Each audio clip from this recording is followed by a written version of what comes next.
ഇബ്രാഹിം നബി അലൈഹിസ്സലാം പറഞ്ഞതുപോലെയാണോ? നൂഹ് നബി അലൈഹിസ്സലാം പറഞ്ഞതുപോലെയാണോ? ഈസാ നബി അലൈഹിസ്സലാം പറഞ്ഞതുപോലെയാണോ? അല്ലാഹുവിന്റെ ഹബീബ് പറഞ്ഞ മറുപടി അല്ലാഹുമ്മ ഗഫിർ ലിഖൗമി ഫഇന്നഹും ലാ യഅലമൂൻ. അല്ലാഹുമ്മ ഗഫിർ ലിഖൗമി ഫഇന്നഹും ലാ യഅലമൂൻ. അല്ലാഹുവേ, എന്റെ സമുദായത്തിന് നീ പുറത്തു കൊടുക്ക് റബ്ബേ. എന്റെ സമുദായത്തിന് നീ മാപ്പ് നൽകി റബ്ബേ.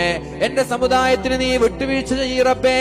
ഫഇന്നഹും ലാ യഅലമൂൻ. അവരറിയാത്തത് കൊണ്ട് ചെയ്തതല്ലയോ റബ്ബേ.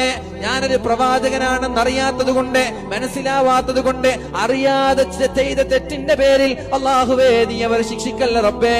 അവർക്ക് മാപ്പ് കൊടുക്കൂ എന്ന് കാലിലേക്ക് കല്ലെറിഞ്ഞ വെള്ളം തരാതെ അല്ലാഹുവിന്റെ ഹബീബിനെ ആ ദാഹിക്കുന്ന സമയത്ത് പോലും ചുട്ടുപൊള്ളുന്ന മരുഭൂമിയിലൂടെ അവശനായി നടക്കാൻ പറഞ്ഞു. വീഴുമ്പോൾ വീണ്ടും നടക്കാൻ പറഞ്ഞു.